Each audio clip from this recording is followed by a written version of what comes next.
The Galactic Council room was full of voices.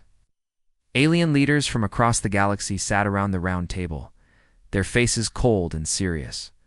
Some had scales, others had fur. A few had no eyes, only sensors. They all stared at the hologram in the center of the room. It showed Earth, a small, blue planet, one of the youngest members of the Galactic Union. Earth has agreed to join the war. The Council's head speaker announced. At first no one spoke, then laughter, a loud, deep, shaking. Kind of laughter? You mean the humans? One tall creature said with a grin. The ones who still use combustion engines? Another added.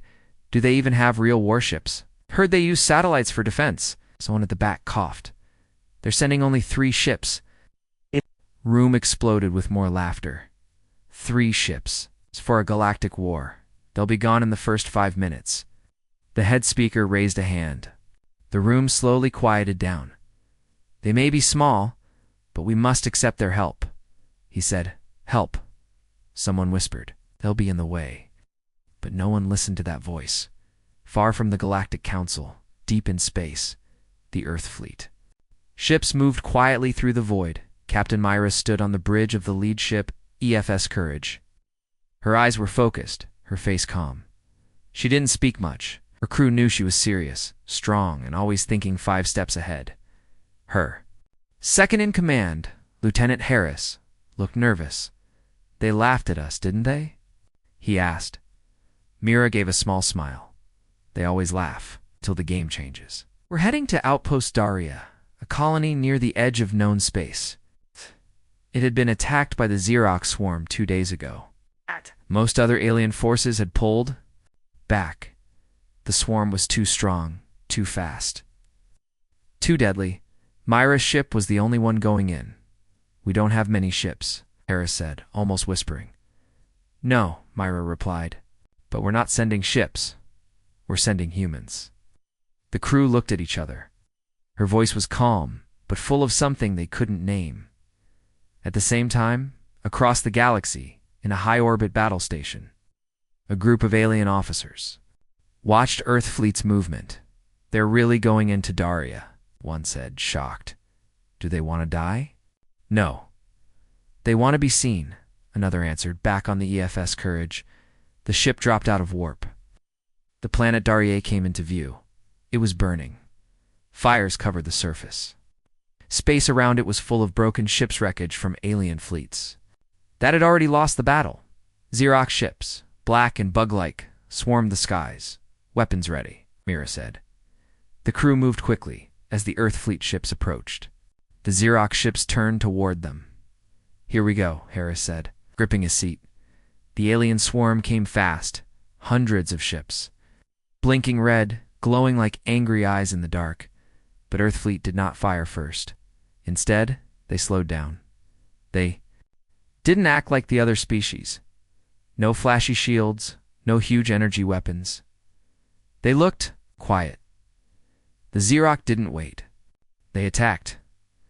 But as they got closer, something strange happened. Their ships began to slow. EMP web activated, Mira said. The Earth ships had released hundreds of small devices, tiny satellites that formed an invisible net. The swarm didn't see them until it was too late. Xerox ships started dropping out of the sky, crashing into each other, controls frozen, on the Galactic Council's main screen. The room went silent. They just took out 50 Xerox fighters, one voice said, with no shots fired. Back at Daria, the swarm reformed. They were learning. They tried a new move, faster, sharper. A second wave came, even stronger. This time the Earth fleet fired, but not lasers, not plasma. Their weapons looked old. Railguns. An alien general watching asked in shock. They're using metal slugs? And yet they worked. Each shot from Earth fleet's railguns hit with deadly force, breaking through the swarm's armor. The Xerox didn't know how to defend against such weapons. Primitive, someone said, but effective, sighed EFS. Courage, the crew cheered. But Mira didn't smile. This is just the beginning, she said. The other 2 Earth ships moved into position. They dropped strange pods into the planet's orbit. The pods opened and soldiers came out. But these weren't. Heavy armored giants. No mech suits. Just fast-moving teams with light gear and old-looking weapons. But they moved like shadows. They weren't there to fight like the others. They were there to evacuate civilians fast, smart without attracting attention. One alien observer spoke. Up. Why aren't they protecting their soldiers with energy shields? Another answered slowly, because they're not trying to win the battle. They're trying to win the war. On Daria, Earth's soldiers moved quickly. They used smoke, traps, and simple tricks to confuse the swarm. By the time the Zara caught on, the humans were gone with thousands of colonists rescued. Myra's ship covered the escape. They launched decoy drones to look like more ships. The swarm chased the fakes, and the humans left clean. Fast, quiet. When Earth fleet jumped out of the system, left behind no dead, only confused Zarek, and a shocked galaxy. Later that day, the Galactic Council met again. This time, no one laughed. They lost only one drone, someone said. They saved 14,000 lives, another added, with 3 ships. They didn't even use their full power. A whisper came. Captain Mira stood on her ship, looking out the window. A message came in from Earth Command. Phase 1 complete. Awaiting next step. She closed the message and turned to Harris. They saw what we wanted them to see, she said softly. Harris looked confused. That wasn't our full power? She shook her head. That wasn't even 10%. Far away, deep under Earth's oceans, something old began to hum. A machine no alien had seen. A shape hidden for centuries. Its red eye opened slowly, waiting. The silence after Earth fleet left Daria was short. The Xerox swarm regrouped. Angry, confused. They had been tricked, beaten by a planet the galaxy called weak. Now the swarm wanted revenge. Their queen sent a new order. Strike the border. Colonies. Show them fear. Xerox warships, thousands of them moved fast, toward Outpost Vega 9, a peaceful research world near Earth's outer space zone. It had no big guns, no shields, just scientists and families. Most galactic. Fleets had pulled away after Daria.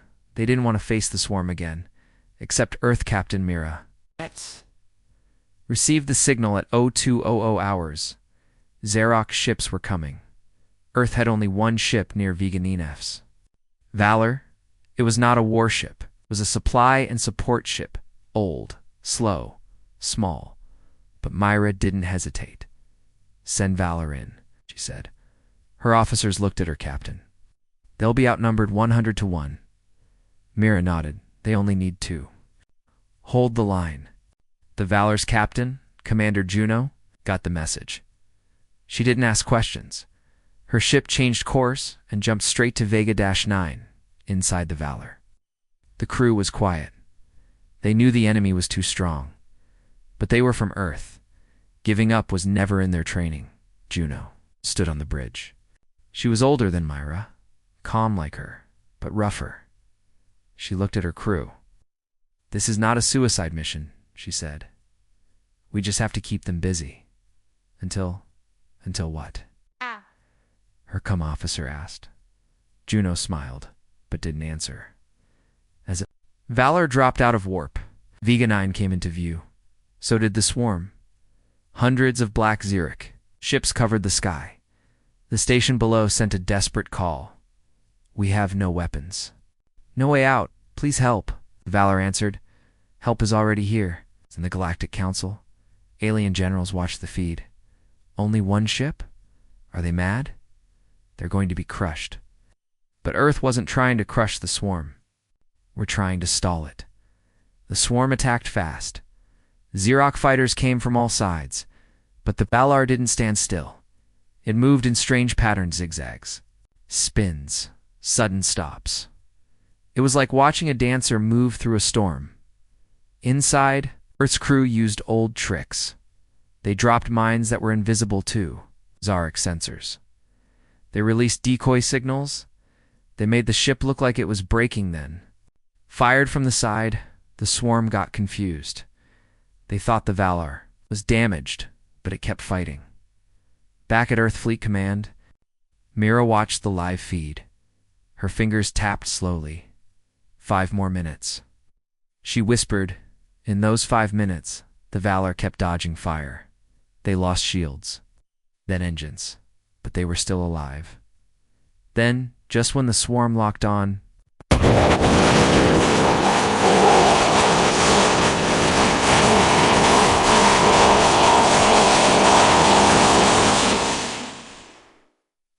tore open. A new signal appeared, and another, and another. Not 1, not 3.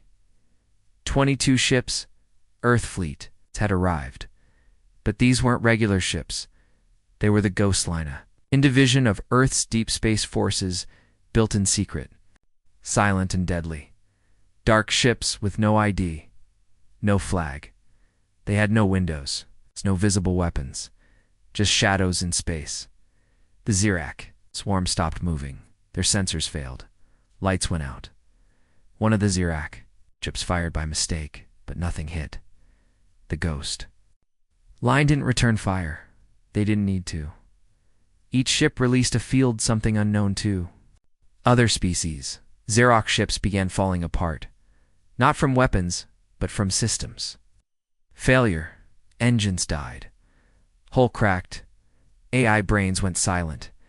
One alien general watching said, "This isn't war. This is technology we can't understand." In minutes, the swarm was gone. Vega 9 was safe.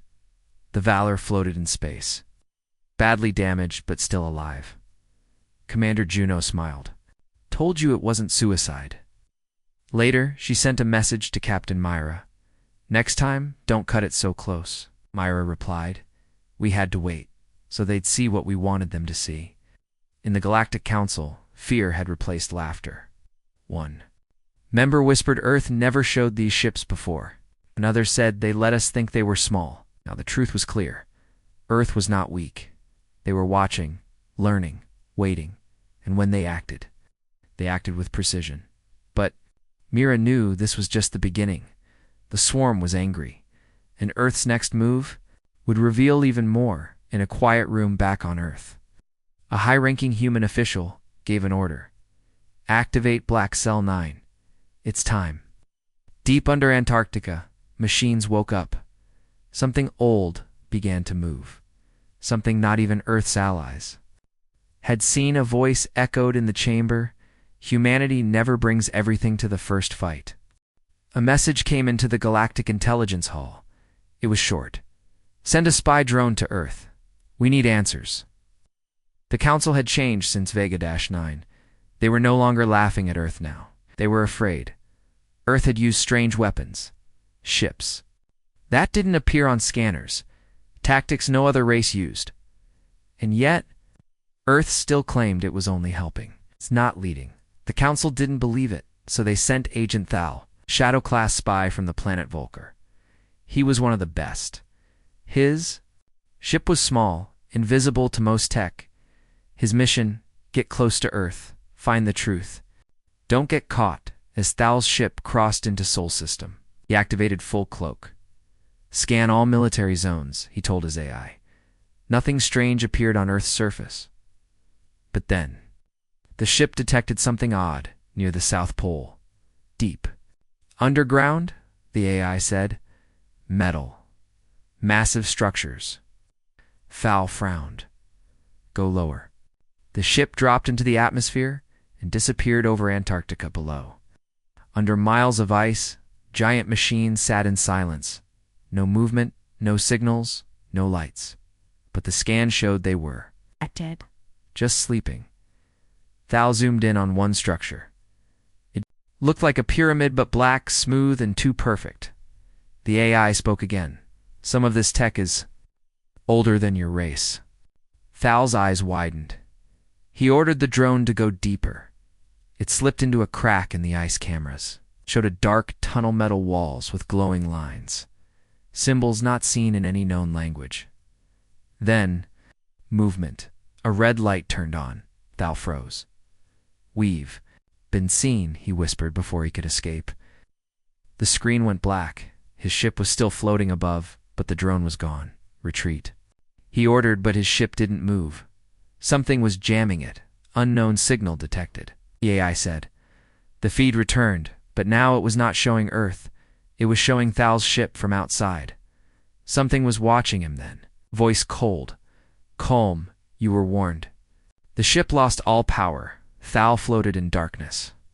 Gasping just when he thought it was the end, the systems returned, and the voice said only one more thing. "Tell them what you saw, but they won't believe you." His ship was pushed by nothing.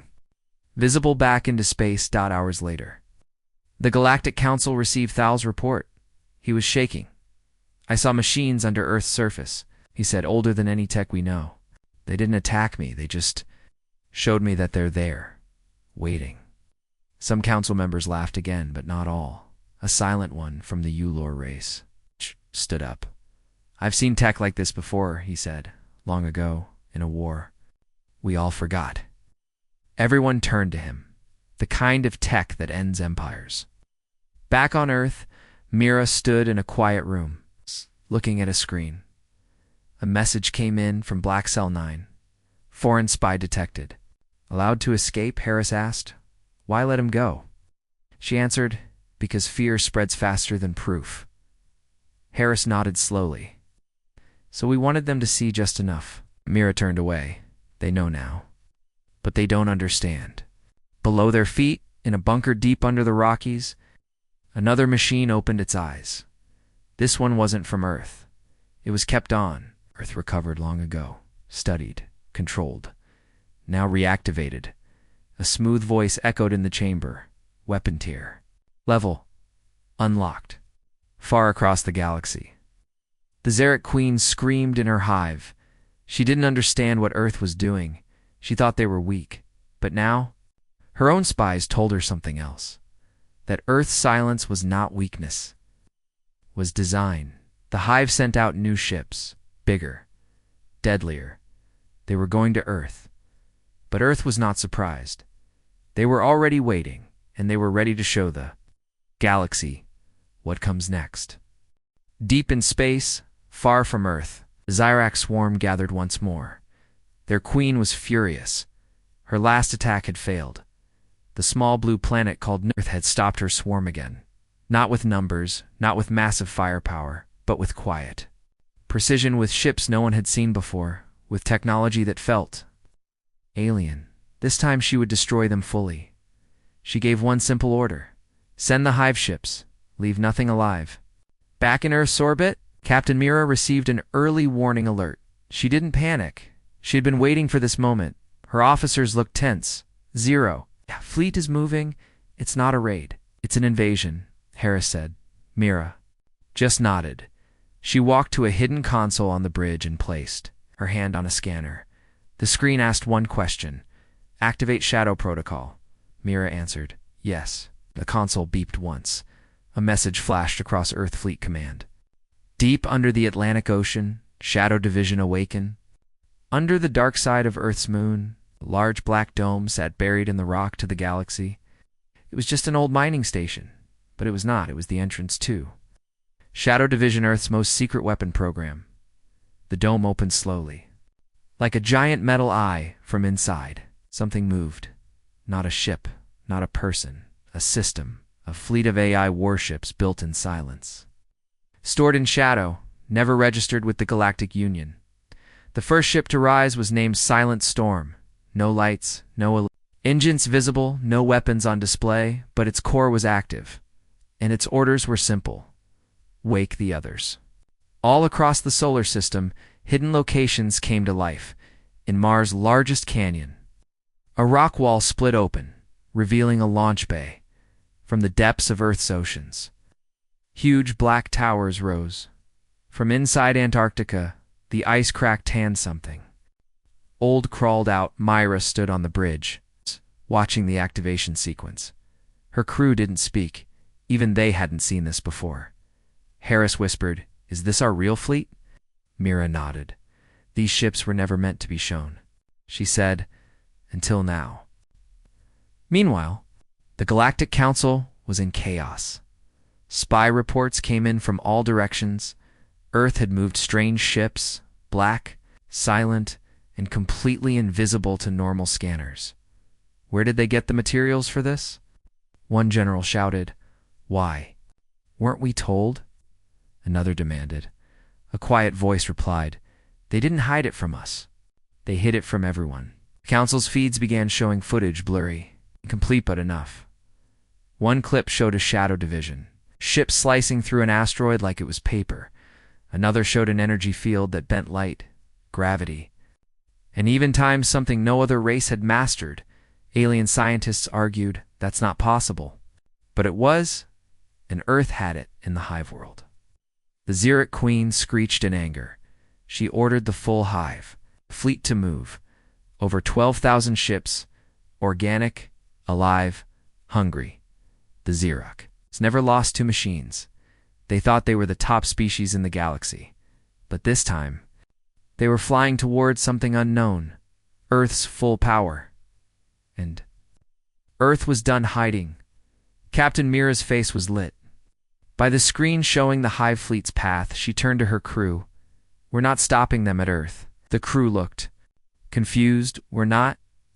"No," Mira said. "We stop them before they reach our system." How? She gave a single word: Oblivion. In a hidden base, orbiting Saturn, the Oblivion Spear was sleeping. A weapon so powerful, even Earth feared using it. Built for only one purpose, sending a war in one strike. It looked like a moon round, smooth, silent, but inside it held the energy of a dying star, and it had never been fired. Until now, Mira sent the launch code, back on Saturn's edge. Oblivion Spear came alive. It locked on to the incoming hive fleet. It didn't shoot beams. It didn't fire missiles. It did something worse. It bent the space in front of the swarm, just slightly, just enough, and thousands of ships crashed into nothing. No fire, no sound, just disappearance, one by one, as if they never existed. The rest of the elite fleet paused. They regrouped. They were scared. The Xeric Queen screamed orders, trying to force her ships forward, but the damage was done. They had seen something they couldn't fight. They had just met Earth's silence weapon, and there were more in the Galactic Council. Panic grew. This was Earth's plan all along. One elder whispered, "They joined the Union as the weakest, so they could watch. They didn't want our help. They wanted time." Mira called a private meeting with Earth's elites, those who still believed in her. She showed them a live feed. 10 shadow ships surrounded a Xerac, its forward base. The Xerac had shields stronger than most planets, but Earth's ships didn't shoot. They just turned off the Xerac base. All of it, in 1 second. No explosion, no battle, just silence.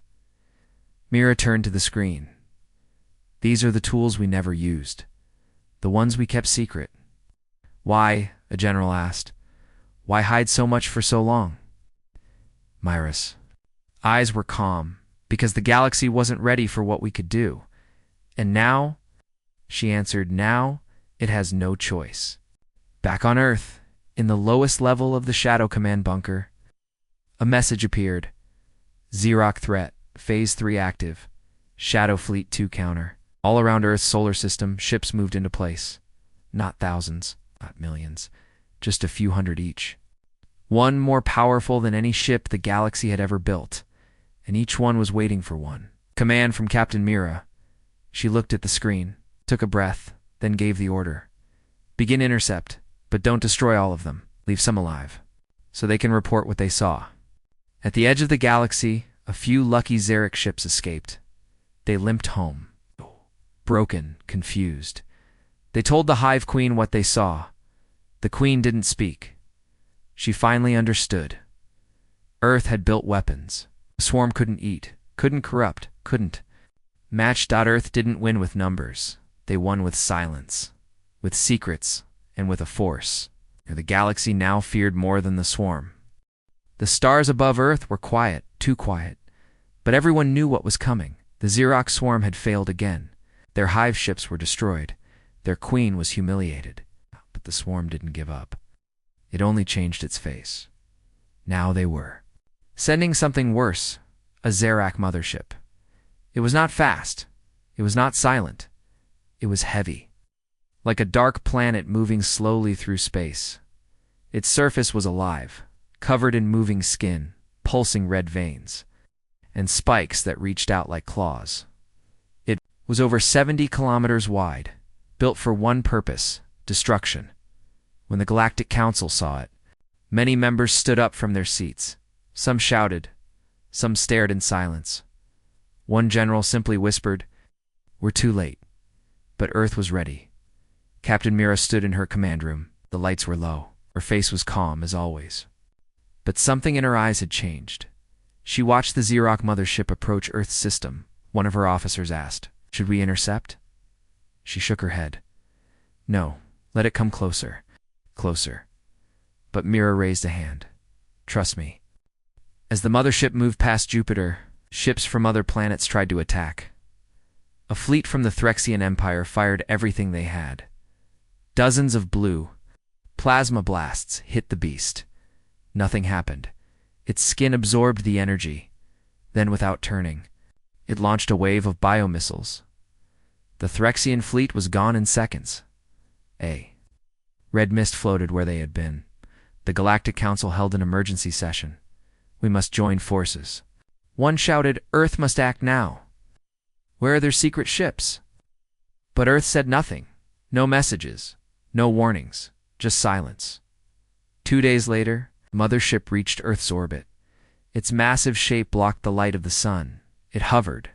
In the dark, just above the planet, inside the hive core, the Xeric Queen stared at Earth's blue surface, so calm, so peaceful. She hated it. She wanted to watch it burn.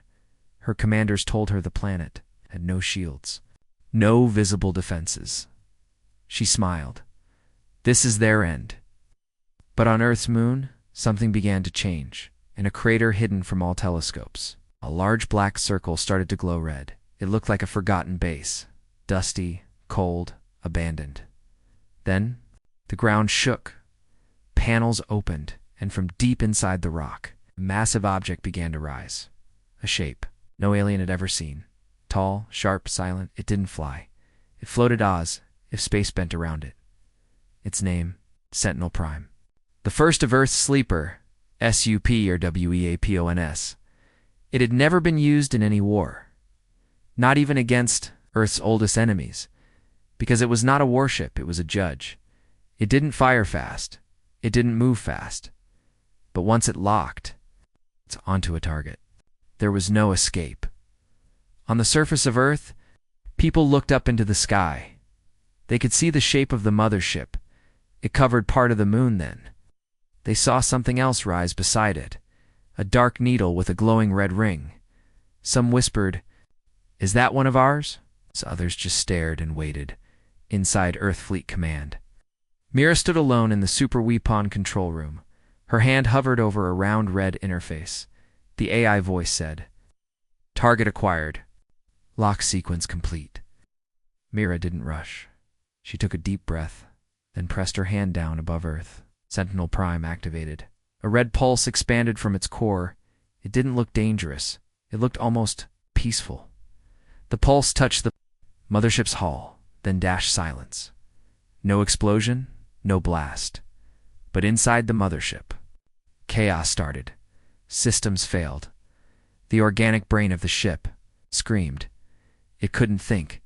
Its memory fractured. The hive signals jammed inside the Galactic Council room. Someone yelled, "What are they doing?" "I don't understand what that pulse was." An older alien stood slowly. "I've seen this once before," he said. "It's not a weapon of death. It's a weapon of confusion." The Xerox Queen tried to send commands. None were received. Her ship began spinning. Slowly lights faded. Heat dropped. Her throne began to freeze over. Outside, Sentinel Prime moved forward, still not firing, still silent. It sent one final signal, initiating isolation protocol. A giant sphere of red light wrapped around the mothership, and then everything inside the sphere stopped, frozen in time, locked in a single second. The entire Xerox mothership had been sealed. It could no longer move, no longer think it existed, but it could no longer act. A prison in space. People around Earth cheered. Aliens across the galaxy stared. Some refused to believe what they saw. Others watched it again and again. The mothership, once unstoppable, I'm just floating silently in orbit, trapped, all because of a weapon Earth had never spoken of. The Galactic Council demanded answers. Why didn't Earth share this weapon sooner? Mira sent a message back, just one line. Because you would have used it too early. In the dark corners of the galaxy, something shifted. Other empires began to panic. They thought they were the strong ones, but Earth had just shown something new. Power with patience, strength with silence. Inside Earth's secret moon-base Sentinel, prime powered down, it returned to its crater. The red glow faded, like it had never been there, Captain. Mira walked back to the main bridge. She looked tired. Harris stood, waiting. He didn't speak. She nodded, and they both looked out the window, toward the frozen mothership. I wonder how long it will stay locked, he asked. Mira replied, long enough for the galaxy to understand something. What's that? She turned to him. Earth didn't win the war today. She told the galaxy we're no longer afraid of anyone. The galaxy was silent. For the first time in hundreds of years, every planet, every empire, every station stopped. No one expected Earth to survive the attack. No one expected Earth to trap the mothership, but they did, and now, the whole galaxy was afraid. Inside the Galactic Council Hall, the voices were louder than ever. Every species was shouting, this is not right. They had a time freeze weapon, and they never told us. What else are they hiding? Some wanted answers. Some wanted control. Some wanted revenge. They demanded Earth be called to explain. The council voted, all hands raised. Earth would face the council the next day. A special meeting was held. It was the most watched broadcast in galactic history. Every screen, every planet, every spaceport showed the same thing. A live feed from the council hall. Earth's representative entered. But it wasn't Captain Myra. It was someone higher. Admiral Royce. Tall. Quiet, serious. White hair, sharp eyes. He wore no armor, no medals. It's just a simple black uniform with one silver line on the chest. He walked in calmly. While hundreds of alien leaders stared at him, some with curiosity, some with fear, he walked to the center platform and stood still. One of the council leaders spoke first. Admiral Royce, do you know why you were called? Yes. Then tell us, why did Earth hide its real weapons? Royce didn't smile, didn't blink. He answered, because power without control becomes a threat to all life, and we are not a threat. We are a warning. The room fell quiet. Another alien stood up. You froze a mothership. That's not defense. That's domination. Royce replied, no, domination would mean we destroyed it. We didn't. You trapped it in time. We gave them mercy. Gasps echoed across the chamber. Royce looked around the room. You say Earth was weak. For centuries you watched us grow from dust. You laughed at our tools. You dismissed our ships. Called us primitive. He paused. But while you were watching our surface, you never looked below. He pointed at the display behind him. A 3D map appeared of Earth. It zoomed in, deep underground, beneath oceans. Side mountains. Thousands of hidden facilities. Power. Plants. Weapon vaults. Black zones. Places no satellite had ever seen. Earth has never been unarmed, Royce said. We've just been quiet. Another voice rose. If you had these weapons, why not use them against the Xerox earlier? Royce's eyes narrowed. Because the galaxy asked for help, not leadership. The silence was long. Then someone shouted. We demand Earth share its weapons. Others agreed. Yes. Can't keep that kind of power alone. Royce looked at them calmly. No. Gasps again. You dare refuse the council? one senator yelled. Yes, Roy said. Because Earth is not your servant. We're not your soldiers. And now we're no longer your secret. Back on Earth, Captain Myra watched the broadcast. She was inside Earth Fleet High Command, hundreds of meters underground. Her officers stood around a large table. The room was tense. Many thought war would break out, not with the Xeric but with the rest of the galaxy. Harris looked nervous. Do you think they'll attack us? Mira shook her head. No, but they'll try something worse. Like what? Control? And she was right. Hours later, a signal reached Earth. It wasn't a threat. It was an invitation. The Galactic Union offered Earth a peace deal. On paper, it looked friendly, but Mira saw through it. The fine print said, Earth must allow full scanning of its systems. Earth must deactivate all hidden weapons. Earth must hand over Sentinel Prime for study. Earth must not build more weapons. Without permission, Mira raised an eyebrow. She didn't even answer. She sent it straight to Admiral Royce. He read the terms in one glance, then looked at his assistant. Prepare a message. That night, every screen in the galaxy turned on again. A message from Earth. Royce appeared once more. But this time, he was not alone. Behind him stood Captain Mira, Commander Juno, and scientists from Earth's top secret labs. He looked straight into the camera. To those who think Earth will kneel after saving the galaxy, think again. He pointed upward. Behind him, a window showed the frozen mothership still orbiting Earth. We didn't build these tools to rule. We built them to survive. But if you try to take them, you won't like what comes next. His voice was steady, controlled, but every word felt like thunder. We are not joining your control systems. We are not giving you Sentinel Prime. We are not asking for permission to protect our planet. Then Mira stepped forward.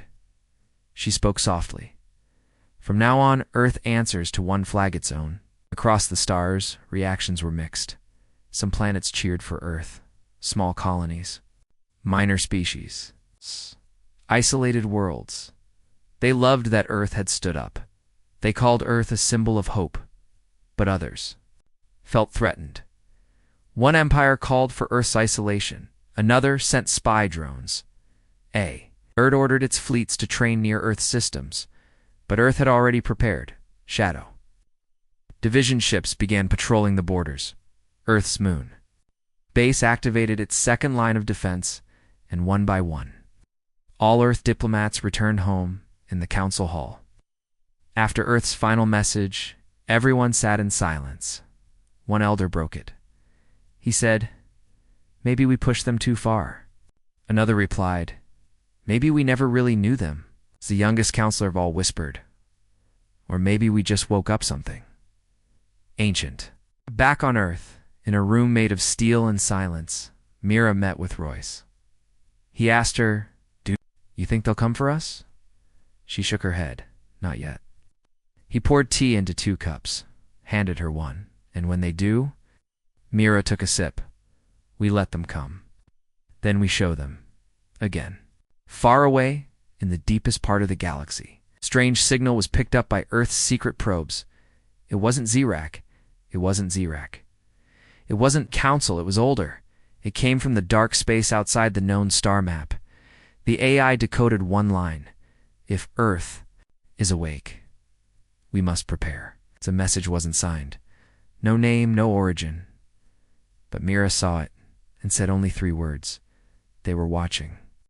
The stars trembled. After Earth froze, the Xeric mothership, and refused to bow to the Galactic Council. Everything changed. For the first time in 1,000 years. Every major power in the galaxy turned its eyes toward one planet, Earth. Small, young, now. Feared, but fear brings more than silence. It brings enemies, and somewhere deep in the galaxy, someone answered the call. They weren't the Xerac. They weren't the Council. They were the forgotten ones, a species so old. Even galactic history had erased their name. Long ago, they had ruled everything until they disappeared. Now they were back, and they had only one message. We created the stars. Now we take them back. The signal reached Earth within seconds. Every warning system lit up. Captain Myra stood in Earth Fleet Command, her eyes on the growing red light moving across the edge of the galaxy. No ships, no faces, just a wave, moving through systems, destroying everything in its path. Harris stared in horror. Those are Council worlds. Mira nodded. Gone in seconds. Are we next? Mira didn't answer. She already knew. Yes, in the Council Hall. Leaders panicked. They begged Earth for help. The same leaders who had mocked Earth, threatened Earth, tried to control Earth. Now they sent messages every hour. Please defend our colonies. We surrender our ships to you. Tell us what to do. Admiral Royce gathered Earth's commanders in the deepest room of Shadow Command. The room had no windows, just glowing red lights and a single round table. Royce stood at the head. There. Coming straight for us? Commander Juno leaned forward. Do we fight? Royce answered. We lead. 3 days later, Earth sent one final message to the galaxy. It was short, strong, and clear. Stand behind Dusor. Stay out of the way. In Earth orbit, every ship activated. The full Shadow Fleet. Over 300 black, silent warships, each one equipped with technology no other planet had. Above the moon, Sentinel Prime awakened again. This time, it didn't rise alone. 3 more Sentinels floated beside it, all glowing red, all pointed toward the stars, and deep under Antarctica. Something old opened. A vault inside it was the Ark-class ship, the last backup plan of Earth. It had no weapons, no engines, just a deep AI system connected to every corner of Earth's hidden defense net. It was called Genesis 1. Its job: if Earth falls, this ship rebuilds it. Mira looked at it from a hidden screen. I hope we never need it, she whispered. Then, sky broke open. The Forgotten Ones arrived. No ships, no metal. They came in waves of light, energy, dark storms that consumed everything. The first wave hit Earth's border system near. Pluto.10 defense satellites vanished. Then the second wave came. It moved like a sea of shadows. Every ship in its path melted. But Earth had one last surprise. They had built something inside the sun. Years ago. While the galaxy argued over space law and trade deals, Earth sent a black cube into the sun's outer layer. It was small, but smart. Its name, Solar Core Beacon. It learned the sun's patterns. It adapted to solar flares. And now it was ready. Captain, Mira gave the command. Activate Helios Protocol. In the heart of the sun, the cube lit up. It sent a pulse across space, not as a weapon, but as a mirror. It bent the next wave of enemy. Energy turned it back, reflected it. The Forgotten Ones screamed, not in sound, but in distortion. They had never faced a planet that fought with its star. But Earth had planned for this. The final battle began, in space. Earth's Shadow Fleet moved with deadly silence. They didn't shoot first. They let the enemy attack. Then, vanished.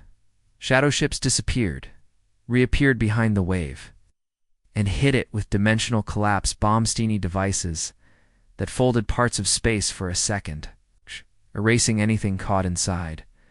One by one, the waves shrank, but the Forgotten Ones were not just energy. Soon they took shape tall. Floating forms of pure light and shadow, 10 of them arrived. One floated toward Earth's orbit. Sentinel Prime locked on and fired. A red pulse hit the figure, but it did not fall. It laughed. No mouth. Just sound inside minds. You cannot kill what was never alive. Captain Myra stood on the bridge. No, she said, but we can trap you. She activated the mirror gate, a device Earth had kept hidden near. Neptune, it didn't shoot weapons. It opened a doorway into a closed loop of time. One by one, the 10 forms were pulled into it, not destroyed, just stuck, forever moving in a second. They couldn't escape. The last wave of light cracked the Earth's upper orbit, but it didn't reach the surface, because standing in the way was Earth Fleet's final weapon. Not a ship, not a bomb, a human. General K, leader of the Ark Guard. He wore the chrono armor, an ancient suit recovered from a hidden moon. Years ago, it didn't make him stronger, it made him faster than time. He moved through the light, placed charges inside it, then stepped back moments before they exploded. The light broke apart, and Earth stood tall. It was over. The sky cleared. The waves were gone, the forms were sealed, and for the first time since it all began, Earth sent a message not of warning, but of peace. Admiral Royce stood before the galaxy once more. Behind him, Captain Mira taught to his side General Kale. He said, "We were never weak. We were patient. We watched. We learned. And when the time came, we defended not just ourselves, but all of you." He looked into the camera. "Now we ask for nothing but silence." The council did not respond. No one argued. No one demanded. Because now they knew. Earth was not the weakest. Earth was not the newest. Earth was the center. And from now on, nothing would move in the galaxy without Earth knowing. Back on Earth, Captain Mira stood alone in a garden. Birds sang. The sky was blue. Children played far off. Harris walked up to her. "It's quiet," said. "Yes," she replied. "Too quiet." He smiled. "No, just quiet enough." Final message transmission from Earthfleet to all known galactic channels. Cryptid code, Defender Prime locked. They mocked Earth's forces, then watched us reveal our real arsenal. We were never preparing for war. We were preparing to be the last line. And now they know. Humanity was always the final defense. 6 months passed since the final battle. The stars were peaceful again. No Xerox swarm, no energy waves, no galactic invasions, just silence.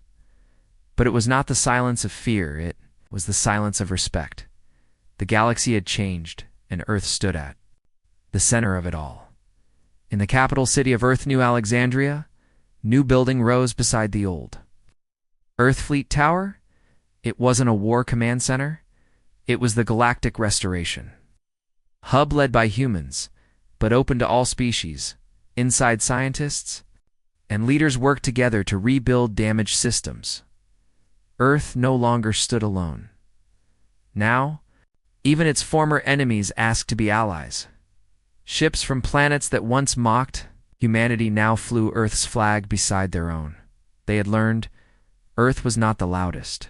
Its voice in the room, but it had become the strongest because Earth had fought without hate and led without pride.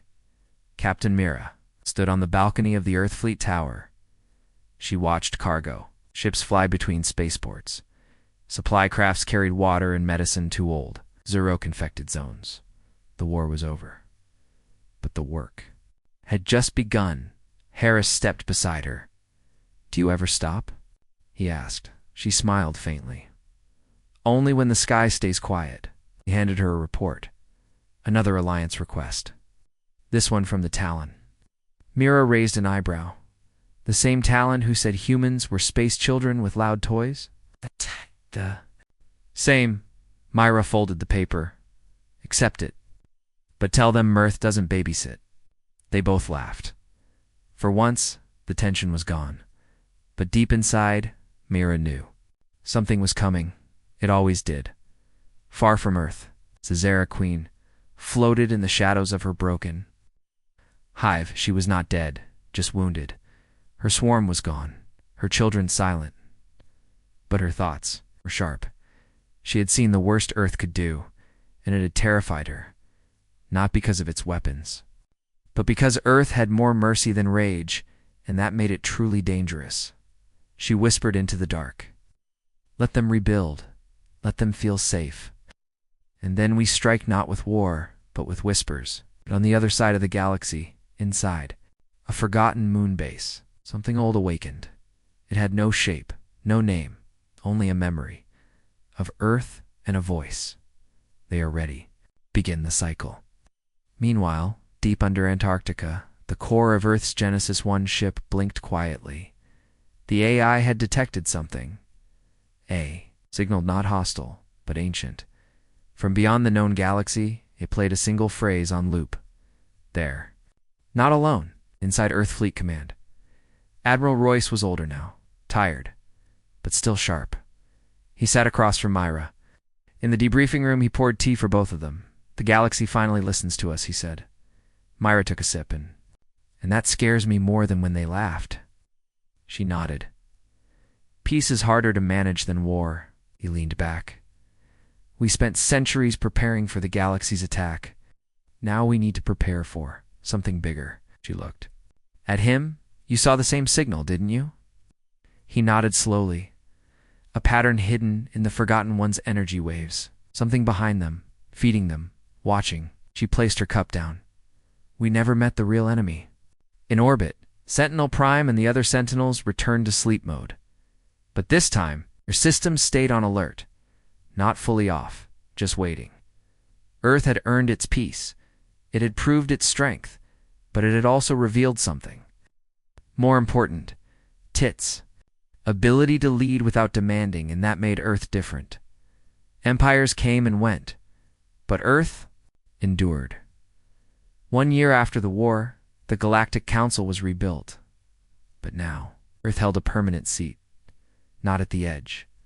At the center, Captain Mira gave a speech to all races. She stood on a high platform in the Galactic Hall. Behind her, map of stars were clear, simple, final. We were once ignored, then we were tested, now we are trusted. Now we are trusted. But Earth will never become an empire. We don't want to control the stars. Yes. We just want to protect those who live under them. Applause shook the chamber. Even those who once feared Earth now clapped, because Earth had spoken not as a ruler, but as a guardian, and far, way beyond the edge of known space, a telescope watched Earth. It wasn't metal. It wasn't organic. It was something else.